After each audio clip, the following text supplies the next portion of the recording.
to present his view on present political situation and the relevance of Modi's leadership.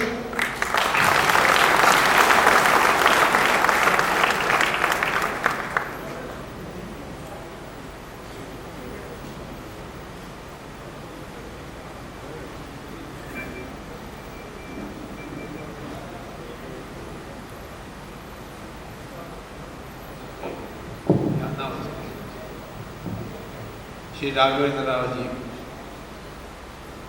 Shri Chakravarti Chatterjee, members of this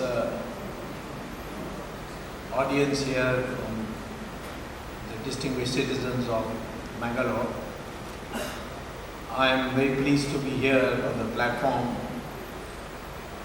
of the Namo Brigade to speak about the current political situation and the relevance of Narendra Modi.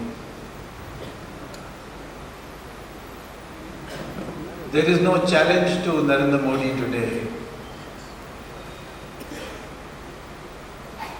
The Congress party doesn't know who to feel. Of course, Ms. Sonia Gandhi wants his son, but his IQ is so low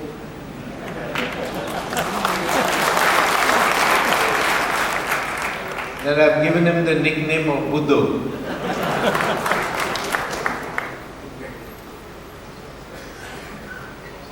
I know much about him because his father was a good friend of mine, Rajiv Gandhi. We politically worked together in the 80s. The Chandrasekhar government, of which I was a minister, was formed with his support. And Rajiv Gandhi, Rahul Gandhi was a great despair. And he was wondering how he would meet his future. Unfortunately, at the moments of crisis, you will not see Rahul Gandhi in the country. The great tragedy of December 16th last year, the Nirbhaya horrible rape took place. He was nowhere in the scene. He was abroad. He was having a New Year's party. Even though it was not New Year at that time, but he was having an extended New Year's party. So I don't think there is any challenge to Narendra Modi. And I've known Narendra Modi since 1972, when he was in the Vidyarthi Parishad. And later, during the emergency, we moved together in the state of Gujarat. I was underground at that time, but in Gujarat because there was a Janata Morcha government, therefore the police could not arrest the government of India could not impose its will on the Gujarat government. And after that, I have watched him, I've seen him perform as a chief minister. He has produced a high growth rate for the economy of Gujarat, which is in excess of 10%. If he can replicate it to the whole of India,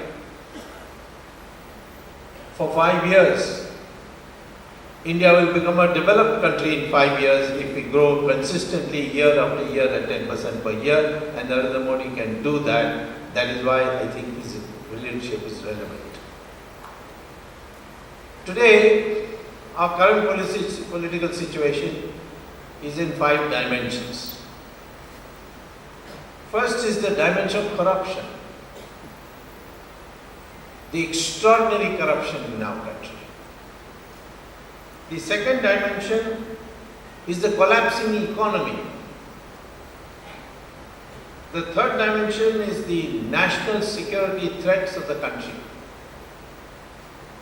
and the national reputation of the country. The last couple of days we have been seeing on TV the way a diplomat, Deputy Consul General of the government of India based in New York, how she has been treated.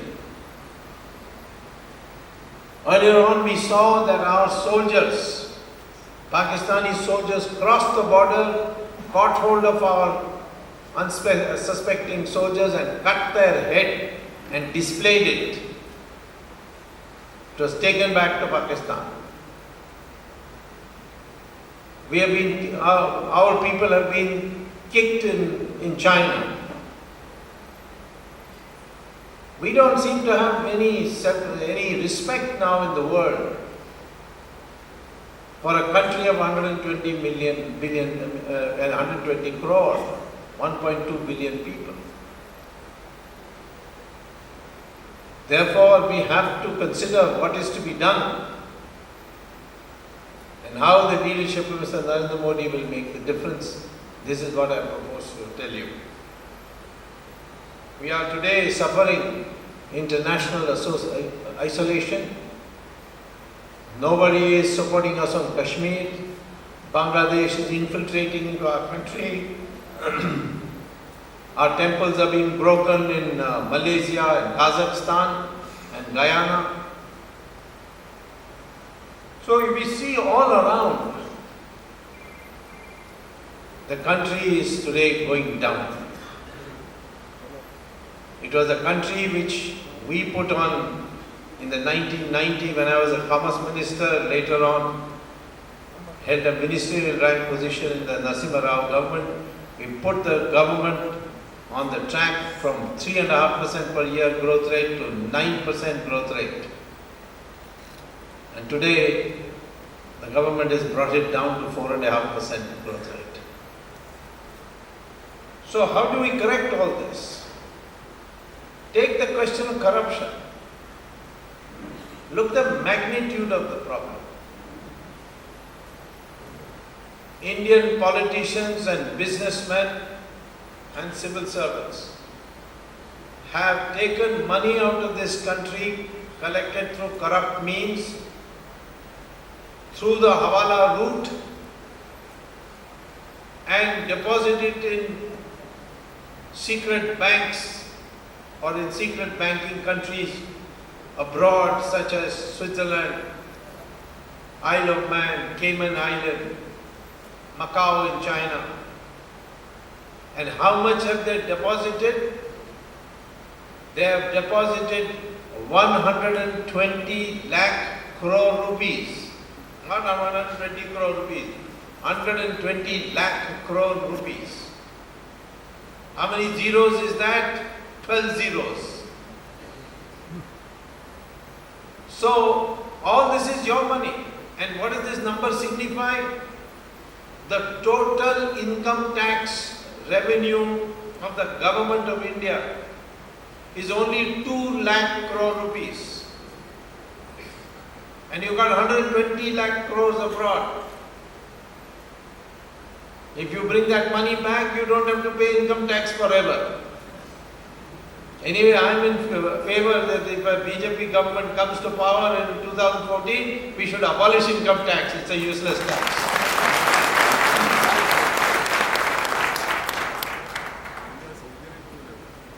This corruption is having a huge impact on our economy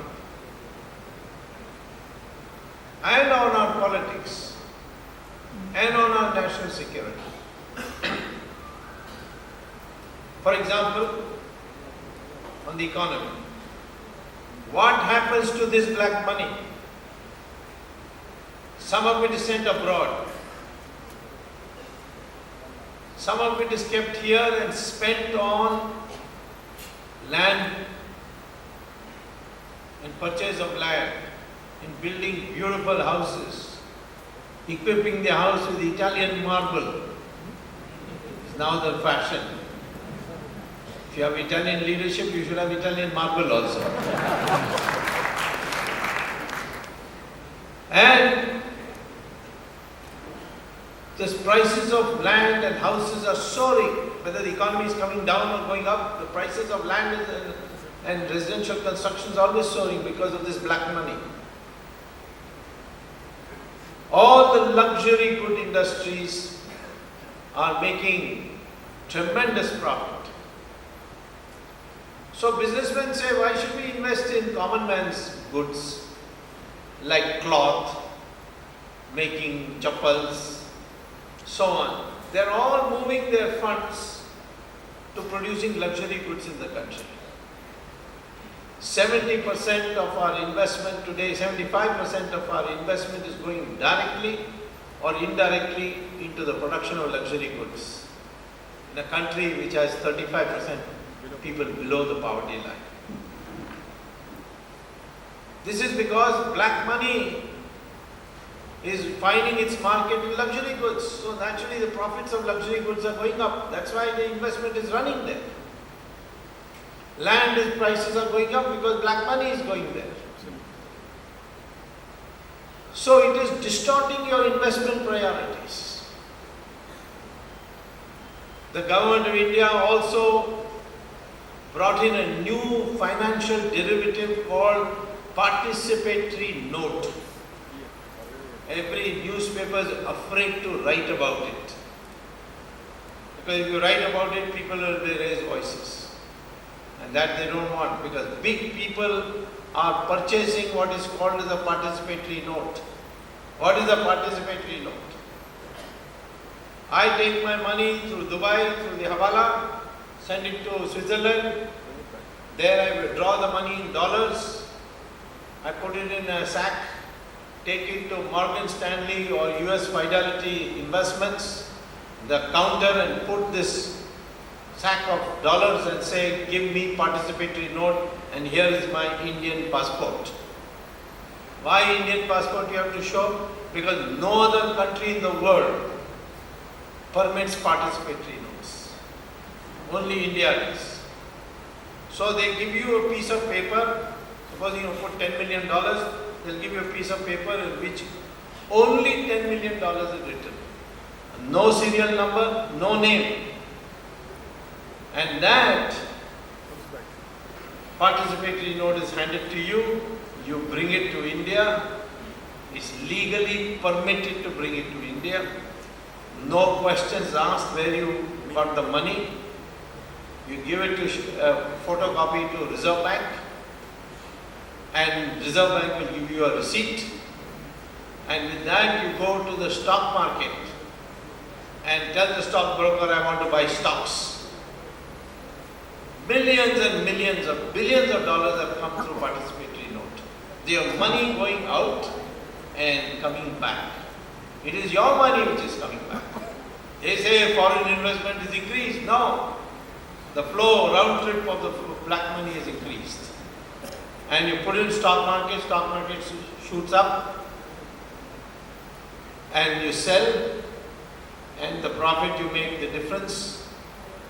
You take that money to the Reserve Bank and tell the Reserve Bank that I have earned this through participatory notes.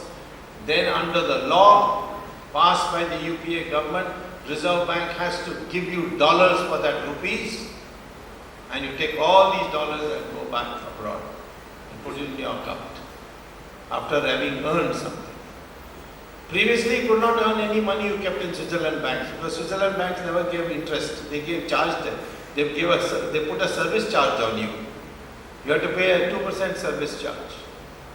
Now they are earning 25, 30% on the stock market on black money.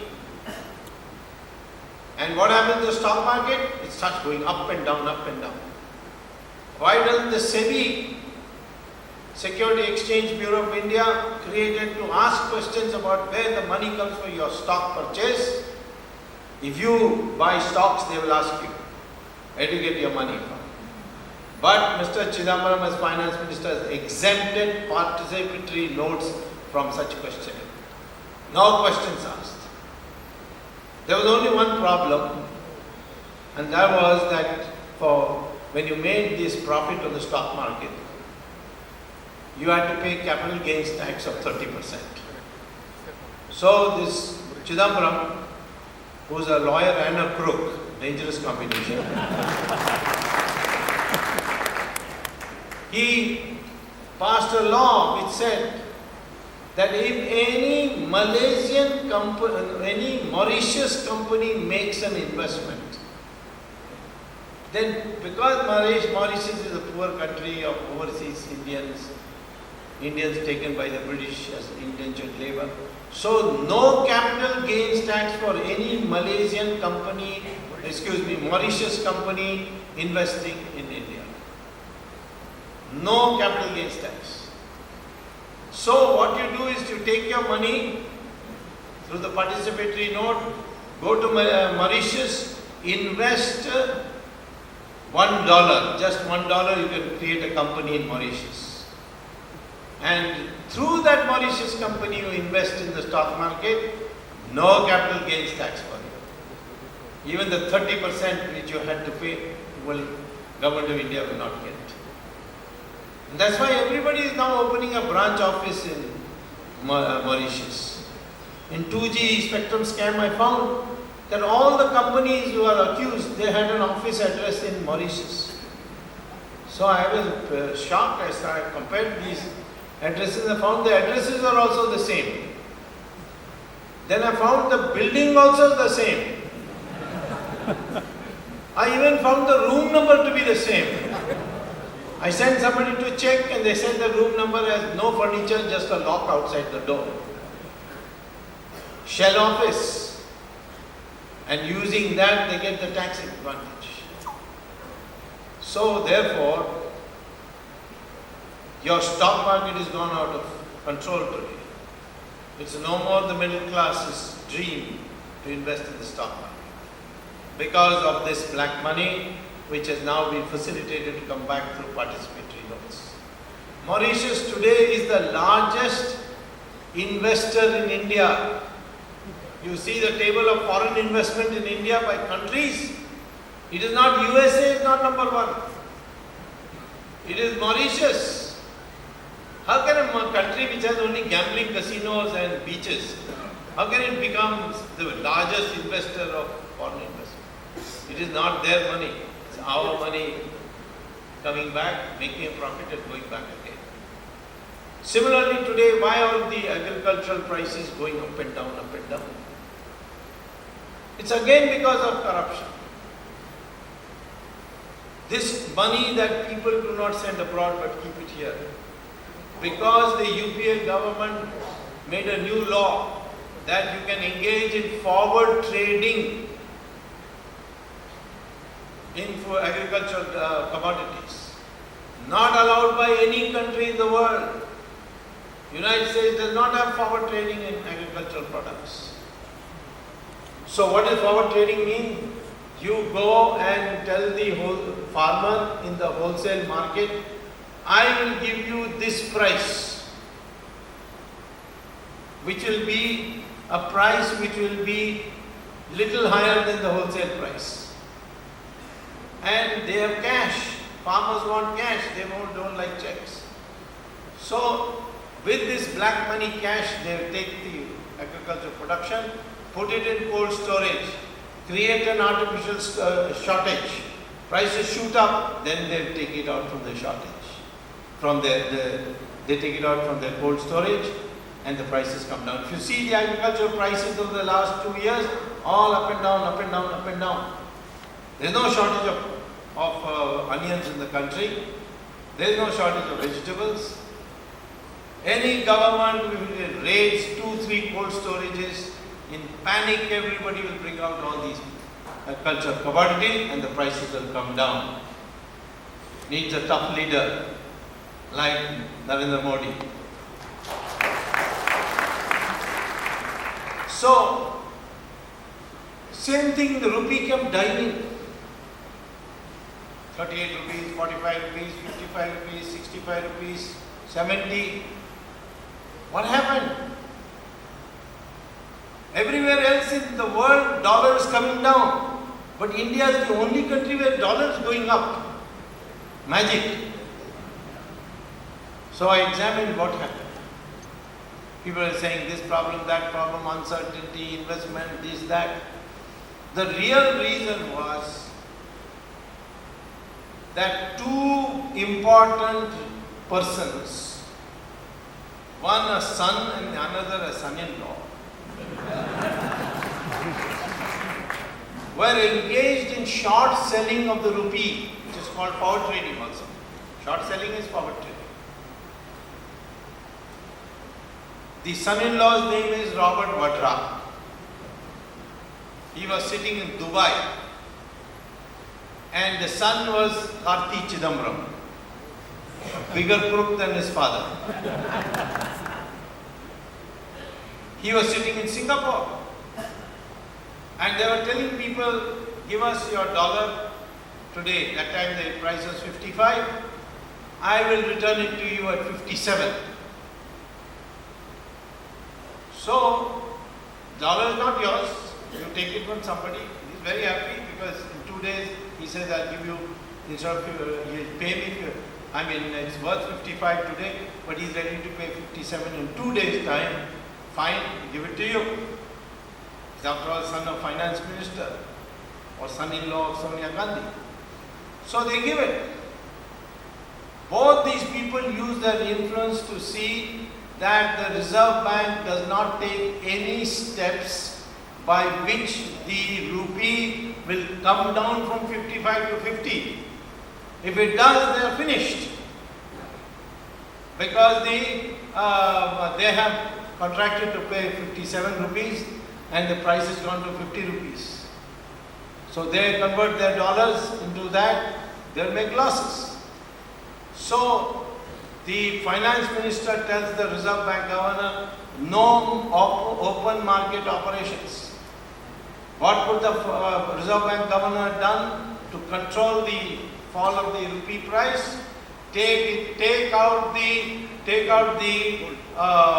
out of 277 billion dollars reserves, he could take out $30 billion, put it in the market, price of rupee will go up and dollar value will come down. But he didn't do it. And so the price went up of the dollar, and rupee was selling at 58. This man got the thing at 55, paid him 57 and made a profit of 1 rupee per dollar. And in millions of dollars, he naturally will make crores of rupees. I wrote a letter to the Prime Minister that this son of Mr. Chidambaram is sitting in Singapore and the son-in-law is sitting in Dubai. They are both doing this. It's illegal. Have them arrested. Because our Prime Minister hasn't got the guts to arrest them. But he passes on all my letters. He passed on my letter to the Reserve Bank. Panic, both the son-in-laws came running, son and son-in-laws came back running to India, and the rupee stabilized at 65 rupees. This is how it is done. The rupee should not be more than 10 rupees to a dollar, I'm telling you. And if we get absolute majority, within 5 years we will bring down the rupee from the present 65 to 10 rupees. This is all because of black money. Black money converted to dollars, then they use it for participatory notes, they use it for short selling, and they are completely wrecked the economy. Now you see, there is a national security angle which I want to tell you. The money is taken to Dubai by Hawala agents in India. Most of them are in Tamil Nadu, I'm sure some of them in Mangalore also. And they take it to Dubai. And Dubai, they will make a phone call. They won't take the money to Dubai, they will go to Dubai. Money they will leave here. And they'll telephone from Dubai, Switzerland, to their agent. Say, I have got so many crores given to me by politicians so and so, or businessmen so and so, or a civil servant so and so, and I want you to deposit at the rate of 65 rupees to a dollar please deposit in their bank account so and so number for them. And if anybody is coming from there to India and he wants rupees in a more attractive exchange rate, I can arrange it. You can give him my reference. So the rupee that is kept here is used for those who come from abroad. So government loses foreign exchange at both ends. Now, the only problem with Dubai is that you cannot do any business in Dubai unless the ISI of Pakistan is kept in the picture. They dominate the situation in Dubai as far as the financial markets are concerned. And the Dubai government lets them because they do a pretty efficient job. So all that the ISI wants from our Hawala agencies, whose account are you depositing, how much are you depositing, what is the bank account number, all this is given by our Hawala operators to the ISI of Pakistan. Otherwise they cannot do business. And so Pakistan now knows which minister has which account and how much money in it. So what will happen? All of them pretend to be saints. Today I was watching television, I saw Kapil Sibal saying, we must fight corruption. What a big joke. Of course, if you ask him how much corruption there is in India, they will say zero corruption. Because everything is for him zero. Because he was not educated enough to be taught to count beyond zero.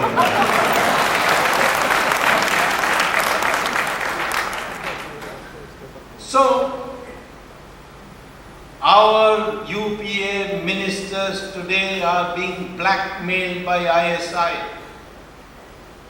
They tell them, you take a tough line on Pakistan, we will have it published in your newspapers that you have this bank account with so much money in it, and the last deposit you made on such and such day. Naturally, blackmail will be used. And Pakistan is today gaining after being defeated on the ground by our Indian army. And that is why the government of India cannot take a tough stand. We are taking a stand on this young Consul General, Deputy Consul General. Some stand we are taking. But we cannot take this stand with Pakistan.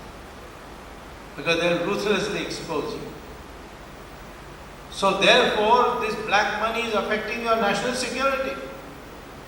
Pakistan has got camps in the occupied Kashmir. We are not able to do anything. Why don't we go and bomb it? No nerves. Why no nerves? Afraid of Pakistan. This state of affairs cannot continue for very long, because in 2 years' time, Taliban will take over Pakistan. And they will take over Afghanistan also. Then Taliban will attack you. You may go on talking about peace, peace, peace. But Taliban has said in its programs, in their manifesto, that India, they call it Hindustan. Hindustan is an incomplete chapter of Islamic history. Why incomplete chapter? Because Islam went to Iran, killed all the Zoroastrians, converted the remaining, and became in 15 years 100% Muslim country. Islam went to Mesopotamia, Babylon, which is now called Iraq. In 17 years they made them 100% Muslim. Islam went to Egypt. In 21 years they made them 100% Muslim. But in India there were 800 years and you are still 80% Hindu. They can't understand. So they say it's incomplete history. Are you ready to fight them? We need a strong leadership. Talk about a relevance of Modi. If he is Prime Minister, Taliban will look towards the other side, not come towards India.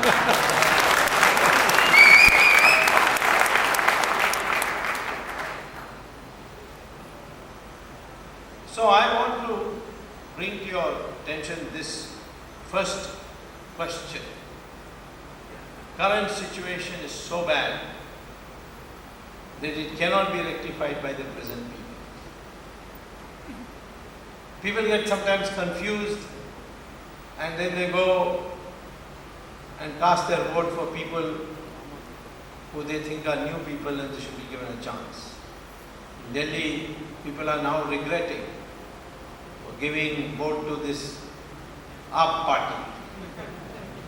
Now people are calling it the PAP party. Because what are they doing? What is their manifesto? They say, oh, we are against corruption. All right, how many cases did you file? 0. All you did was hold press conferences. And what is the other program? Kashmir should be given to Pakistan because that is the best way to achieve peace between India and Pakistan. Batla House encounter was bogus. High Court of India says it is genuine. They say it's bogus. In fact, Kejriwal went and secretly met one Raza, Maulana Raza, whose bravery was to announce a reward of 5 lakh rupees for anyone who cuts the head off Taslim Naslima, the Bangladesh writer, and brings it to him. That was his bravery. And he went and met him and asked him for his vote. The real ideology of the AAP party is left-wing extremism. They are against democracy. That is their own manifesto which they are not making public. I got a copy of it. And today the Congress says we are ready to give you unconditional support. They say no, we will take your support on our conditions. What drama they are doing? Because they know the moment they come to power in one place they will be exposed. Anyway, they are exposed. But I am saying to you, for a democracy you need an established party. And the only way you can maintain the purity of parties is don't let them rule for too long. You made a mistake in allowing Jawaharlal Nehru to rule for 17 years. Then Indira Gandhi to rule for 16 years. The Congress party has been spoiled because of this long tenure in power. In the United States and England, it doesn't happen like that. In no democracy, it happens like that. They will change in America after 8 years, definitely. And in Britain, definitely after 10 years, but often after 5 years. The party performs, keep it. If it doesn't, throw it out. Don't say, oh, this is, the others are no better. That's not an argument. Change is better than no change. And therefore today, the Congress party is so thoroughly bankrupt. We need to get a change. What needs to be done to rectify all this? If you want to curb corruption, then you have to have 3 levels of action. First level of action is to bring in this new internet technology to remove the discretionary power of the civil servant. I must compliment Rajiv Gandhi. He brought computerization to railway reservation. Before that, it used to be chaotic. Nothing but bribery. You could not get a sleeping berth unless you paid the station master, the ticket collector, and the ticket seller. Today you can get it by sending an SMS. You can find out whether a ticket has been confirmed or not. The corruption has come down very substantially. Even now there is some, but not much. If you don't have to go to the office and cajole the peon to wake up his boss who is sleeping inside, of course you have to pay him something to wake him up. But you can sit at home and the computer, you can download the necessary forms. and also submit it through the internet. Then you will bring down that corruption also. So there are some kinds of corruption you can bring down, and they have been brought down in India by bringing this new information technology. The second important thing is that you must catch some big people, not small people. Small people later. Small people will get frightened when you catch big people. Bring them to book. We have to do that. We have to catch the top people. Without the top people, the bottom people cannot do corruption. The laws are sufficient. All this talk about law and the Lokpal bill and all, fine, it's a good drama. I don't mind. Have more laws. But I have shown under the present law that it is possible to send a minister like Raja to jail and get the licenses cancelled. I have to catch more people. One person I've been trying to catch, but he's got so much grease on him that he keeps slipping out of my hand. That is Mr. Chidambaram, but I will catch him.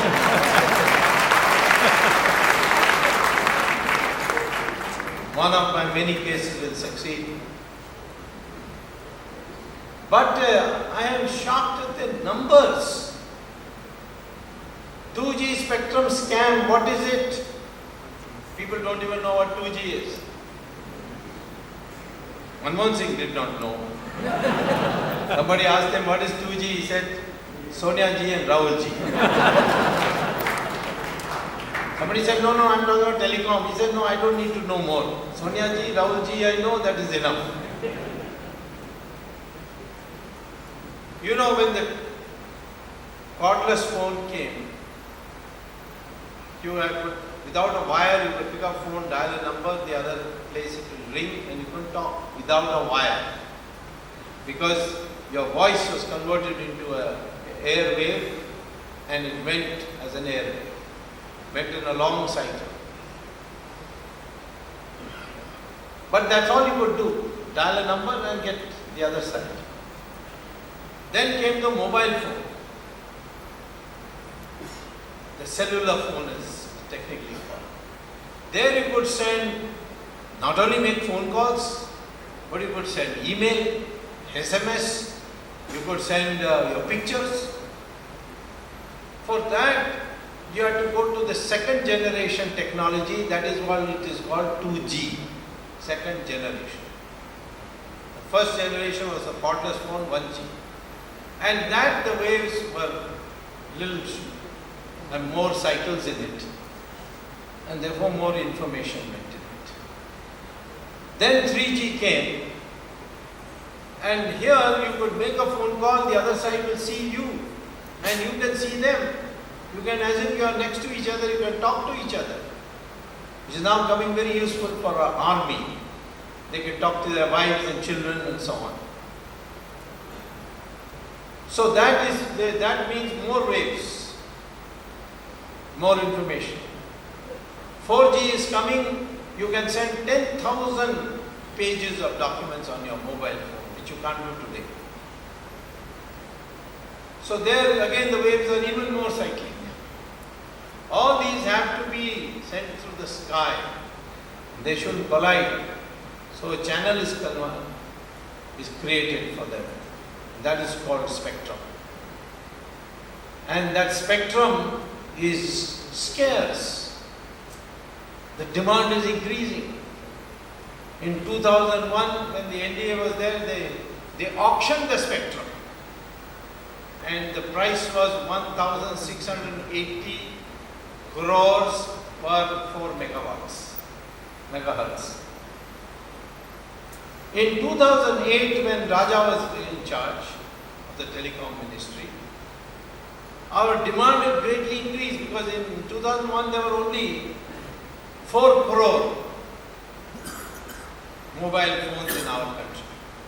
In 2008 there were 70 crore mobile phones, big demand. So the price of the spectrum also went up, according to estimates, 10 times to what it was in 2001. But Raja said, no, I will sell it only at 2001 price. Why? Because they can keep the tariff down, keep the tariff cheap. That was a bogus argument. Because he gave spectrum licenses to his friends, not by auction, but by first come, first serve. And those companies, what did they do? They went and sold it to foreigners at 8 times the price, which means they paid a profit without doing any work. All they got was the spectrum at cheap price and sold it at 8 times the price. Of course, Tata sold it to Docomo at 15 times the price.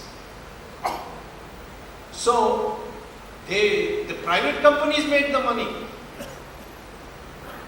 If the government had auctioned it, they would have got 10 times the money. What they got, there were 9 companies which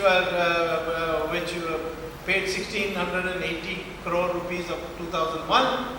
So you can see about 15,000 crores is the total revenue. Had the government auctioned it, they would have got 10 times more, which is 1,50,000 crores. Plus the CDMA, this, that added. You can easily see, as the CAG said, you would have got 1,76,000 crore rupees more. 1,76,000 is almost equal to your tax budget. Your tax revenue today to the government of India is 2 lakh crores. One auction, you are getting 1,76,000 crores more. You gave it up. So I went to the Supreme Court and got the thing cancelled. And there was a big furor. There was a big furor. Now the fresh auctions are taking place. Government of India is going to get more, lots of money. But by the time they get the money, I hope that our BJP government will be in power, so we'll be the government. Same thing with coal blocks. They gave it away free. Had they auctioned it, they would have got how much? 11 lakh crores. Tax bill 2 crores, subsidy bill 2 crores, even then it's only 4 crores. One auction of coal blocks will give you 11 lakh crores. Instead of giving oil fields free of charge to Reliance, if you had auctioned it, you would have got 24 lakh crores. And if you bring all the money from abroad back, 120 lakh crores. Why have taxes at all? Why income tax abolition? You can abolish sales tax also, excise tax also. Everything you can abolish. So there is no shortage of resources in India. And where you put the money where this economy has potential. Potential number 1, the young people of India. Thanks to the Indian people who resisted this forcible family planning. Whole America and Europe are telling us, look at China, 1 child per family. Our people didn't listen. Indira Gandhi tried to force it in the emergency. They threw her out. People are not producing more children now. They are less and less. But slowly. As a consequence, today, the average age of the Chinese population is 37 years. Average age. Average age of the Indian is 26 years. 70% of our population is below the age of 35. America's average age is 38. Europe's average age is 46. Japan's average age is 50. All become old.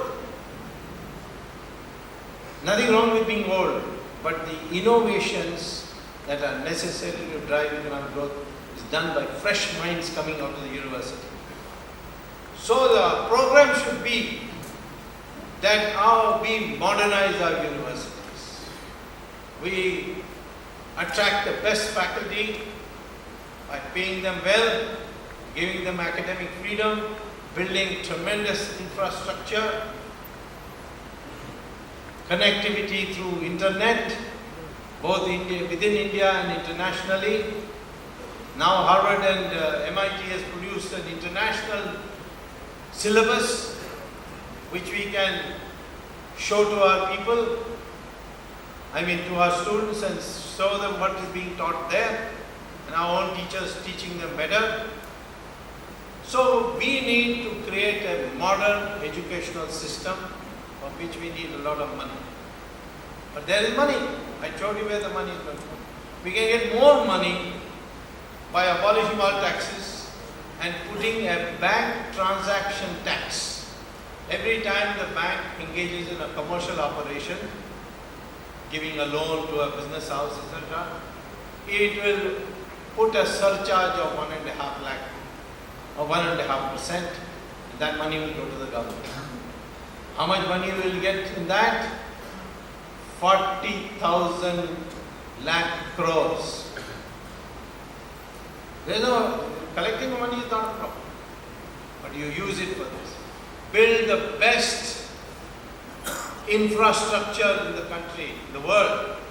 We can do it. We build very good roads in Nigeria, Malaysia, and in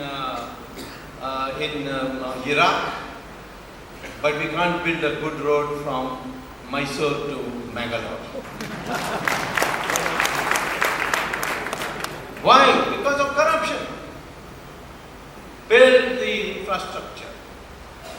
Build brand new airports, connect them, interconnect them. Every district should have a small airport so the farmers can use it. This is one priority for us. So the second priority would be infrastructure. Third priority is the sector with the maximum potential. Which is that sector? Not software, agriculture. India has the God's gift of being able to do agriculture 12 months of the year.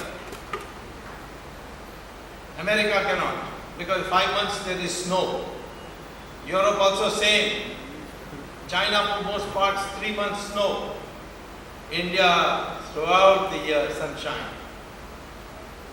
We can grow 3 crops in a year in India. 3 cropping seasons, full cropping seasons, a year in India. And that means tripling of production without any new technology, without getting more new land, the same land. But today we are only on 25% of our land we grow more than one crop. Because the farmers don't have funds, farmers don't have credit, farmers don't have water, farmers don't get electricity. They're not able to do it. Provide that. Can it be done? It has been done in Gujarat. You have to go and see it. Gujarat has been going at 12% per year. So, you can triple production. Not only that, our agricultural products are the cheapest in the world. Rice is sold at 7 times the price in South Africa, in Japan. Wheat is sold as 4 times the price in Europe. Our vegetables, our fruits, our flowers, all are much cheaper than produced elsewhere. Our milk is sold at 15 times the price in Europe. And we have got 150 million cows. But they give only, because of nutrition, they give only 200 liters per year, average. A well-fed cow of Israel gives you 11,000 liters per year. Imagine if we learned from the Israelis and gave our 150 million cows all the vitamins and all that necessary, how much milk we will produce? You can have your bath in the morning in milk.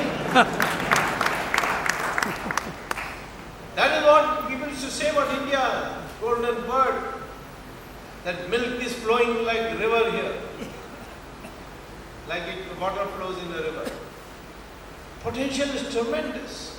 Yield per acre, one of the lowest in the world. Why? For lack of technology. In the Indian Council of Agricultural Research, one experimental plot produces 7 times the output produced in the farm of India. If in India, in an experimental plot, you can produce 7 times, why can't you do it in the rest of India? You have to do what the Indian Council of Agricultural Research does. Provide water, fertilizer, pesticides. If you do that, you can increase your yield to very high level. China produces 3 times as much wheat per acre than India. Japan produces 6 times as much rice per acre as India. Egyptian sand produces more cotton, 4 times as much cotton as we produce in 1 acre of land in India. So agriculture is the sector with tremendous potential. We can become a global agricultural power. Unfortunately, Jawaharlal Nehru made the mistake of going for the Soviet model of industrialization, which ruined our country. The British ruined our agriculture first by appointing zamindars who bled the agriculture completely. And then Mr. Jawaharlal Nehru brought in the Soviet model, which has failed everywhere in the world. There is no country where the Soviet model has succeeded. EMS Namboodiripad used to tell me in those days when there was so much propaganda about the Soviet Union, he used to say, you know, Dr. Swami, in Soviet Union there is no unemployment, there is no poverty, there is no inflation. So in August 1991, I met him and told him, Mr. Namboodiripad, now there is no Soviet Union also. Broken up into 16 countries. Russia, Uzbekistan, Kazakhstan. It has failed in Soviet Union, failed in Germany. Compare East Germany and West Germany, you will know. Now because they become one country. So I am telling you that we have missed this opportunity. Narasimha Rao took my blueprints prepared during the Chandrasekhar government for economic reform, implemented it. He made Manmohan Singh implement it. Media were given all the credit to Manmohan Singh, no problem. If as finance minister he could do so much economic reform, why as prime minister he cannot do anything at all? It was Narasimha Rao who did it. The credit should go to him, and a future government should give him Bharat Ratna for what he did for this country. So with one economic plan, reform package of deregulation only, and that too at the central level, we raised our growth rate from 3% per year to 9% per year. They used to say that 3% per year is a Hindu rate of growth. It was a communist rate of growth, but they called it Hindu rate of growth. So I will say that there is no way in which a determined government cannot produce an economic revolution in India in 5 years. We are preparing the plan for it, and we have got a leader who has demonstrated in Gujarat no power cut, no potholes in the roads, and agriculture blooming by making the right decisions. Only 10 years ago, Kutch and Saurashtra was barren land. Go there and see today. Why? Because he insisted that he will go ahead with this Sardar Sarovar Dam project, and that is why. So, it can be done. But I think there is one question I have to say before I conclude. And that is this.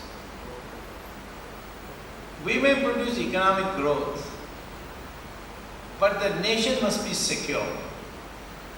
Just as you can produce a lovely crop, but if you can't protect the harvest, then everybody will come and harvest and go away. Our country has no shortage of resources.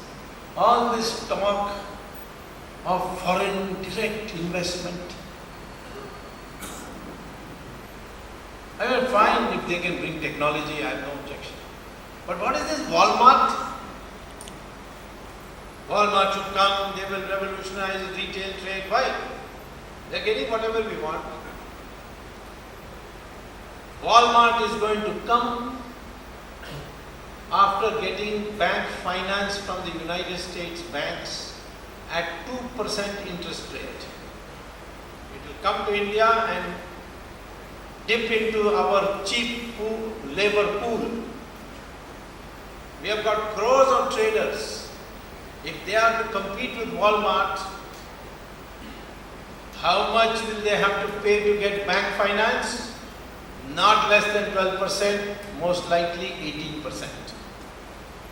18%, 2%. Is this fair competition? And both competing for the same labor? Labor wages will go up. The traders will hit both ways. So when the American delegation met me, I said, sorry. They said, but we thought you are for market and you are anti-communist, this, that. I said, yes, I am anti-communist, pro-market, but I am also nationalist, that you forgot. I cannot sacrifice the traders because of the unequal competition. Have a fair competition. They said, what can we do to make it fair?